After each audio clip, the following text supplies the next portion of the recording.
Cupid and Psyche. A certain king and queen had 3 daughters. The charms of the 2 elder were more than common, but the beauty of the youngest was so wonderful that the poverty of language is unable to express its due praise. The fame of her beauty was so great that strangers from neighboring countries came in crowds to enjoy the sight and to look at her with amazement, paying her the homage which is due only to Venus herself. In fact, Venus found her altars deserted, while men turned their devotion to this young virgin. As she passed along, people sang her praises, steal her way with Cupid and flowers. This perversion of homage due only to the immortal powers, to the exaltation of a mortal, gave great offense to the real Venus. Shaking her ambrosial locks with indignation, she exclaimed, "Am I then to be eclipsed in my honors by a mortal girl? In vain and misled, although your shepherds, whose judgment was proved by June himself, give me a plan of beauty over my illustrious rivals, Athena and Juno.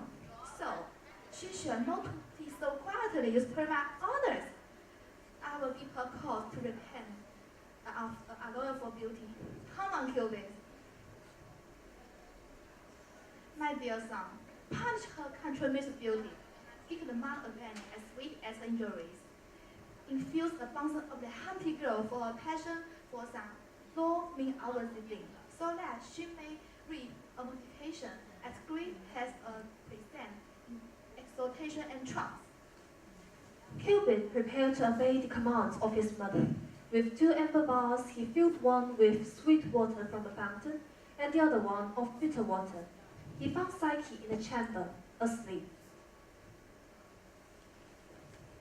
He shed a few drops of the bitter fountain over her lips, though the sight of her almost moved him to pity, then touched her side with the point of his arrow. At the touch she awoke, and opened eyes upon Cupid, himself invisible, which so startled him that in his confusion he wounded himself with his own arrow. Heedless of his wound, his whole thought was now to repair the mischief he has done, and he poured the balmy drops of joy over all her silky ringlets. Psyche, henceforth thrown upon by Venus, derived no benefit from all her charms, for no man asked her hand for marriage. Her parents, afraid that they had unwittingly inquired the anger of the gods, consulted the oracle of Apollo, and received this answer. The virgin has destined for a bride of no mortal lovers. Her husband awaits her on the top of the mountain, and no god or man can resist. Oh, my poor Psyche! Why, my dear parents, do you not lament me? You should rather have grieved me when the people call me an undeserved honors, and with one name called me a Venus. I perceive that I'm a victim to that name. I submit. Lead me to that road to which my unhappy life that people has designed me. Oh, my poor Psyche. I can only leave you here to face your fate. I have to go.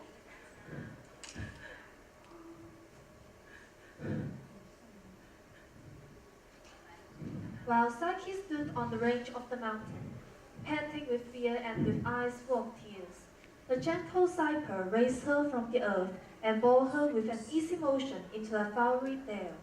By degree, her mind became composed, and she lay herself down on the grassy bank to sleep. When she awoke, refreshed with sleep, she looked around and beheld nearby a pleasant grove of tall and stately trees. She entered it, and in the midst found a beautiful garden, which is not the work of mortal hands, but the happy retreat of some gods. Drawn by admiration and wonder, she approached the building and ventured to enter.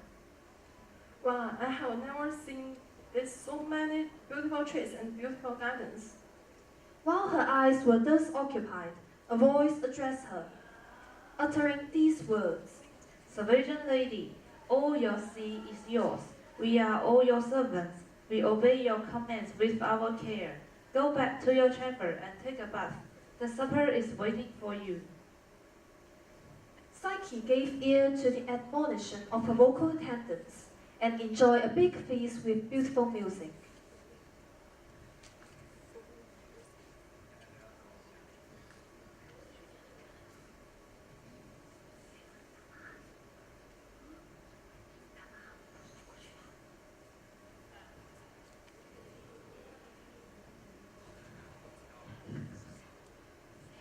But she had not yet seen her destined husband. He came only in the hours of darkness and fled before the dawn of morning. But his accent was full of love and inspired like a passion in her. She often begged him to stay and let her behold him, but he would not consent. Can I see you? No. Why do you want to behold me?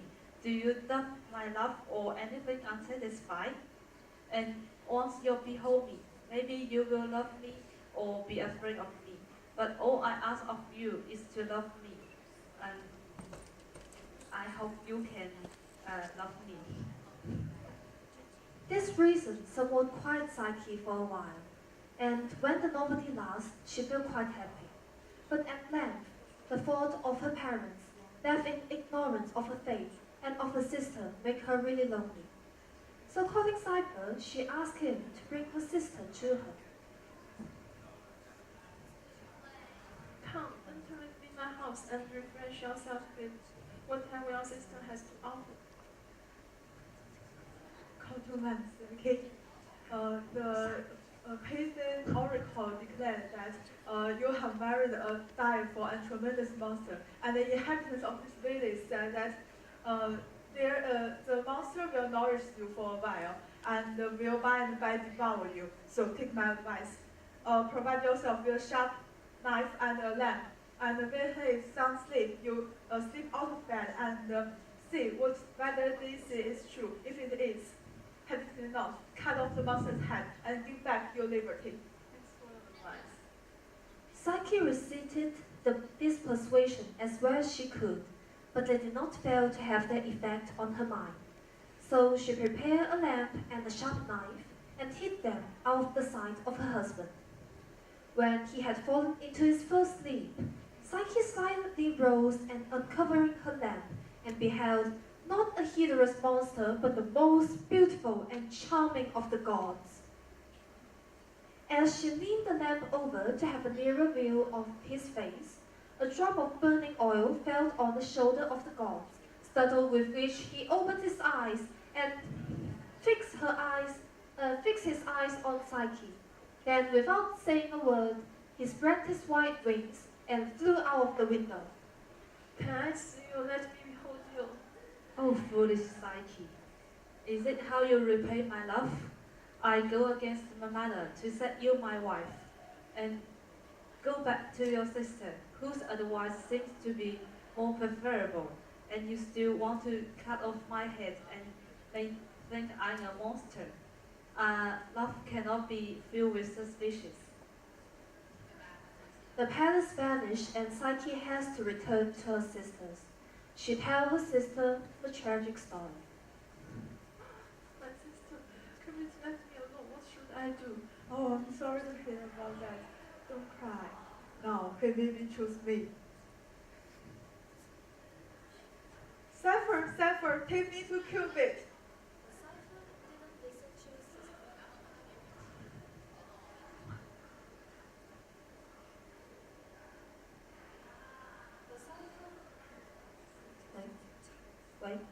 Wait. But Cypher didn't listen to the sister, but instead let her sister fall into the valley and dash to pieces.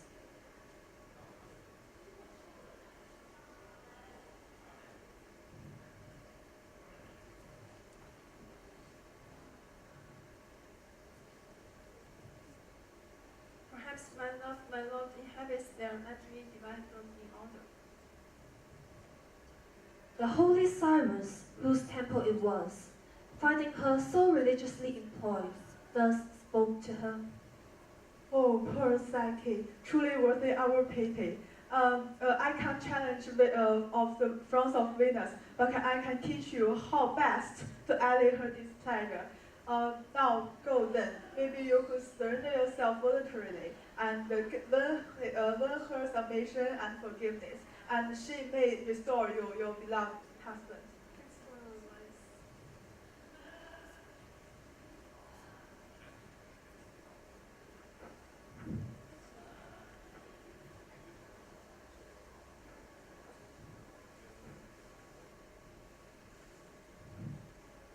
Now I'll go to the Temple of Venus.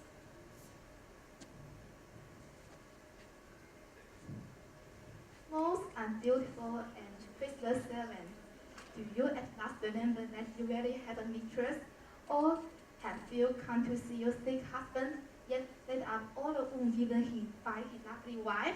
You are so ill-favored and disagreeable that the only way you can marry your lover must be flanked by industry and diligence. Yeah. Take and separate all the grains and putting all the same kind in a parcel by themselves. I will see that you get done before the evening. Oh, my poor Psyche. My mother is so bad, and I will find some ends to help you.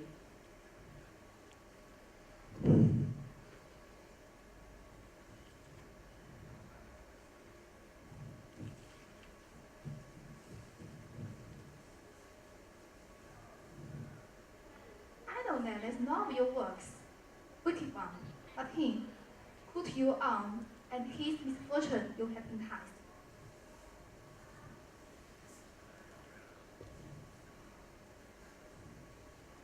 The next morning,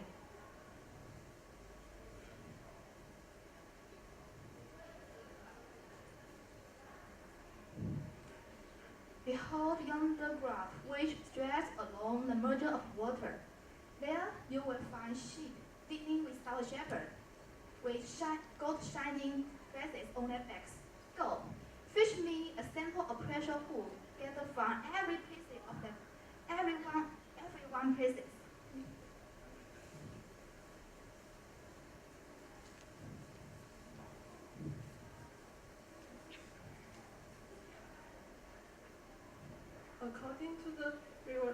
According to the Venus, I'm going to the riverside and prepare to try my best to follow her command.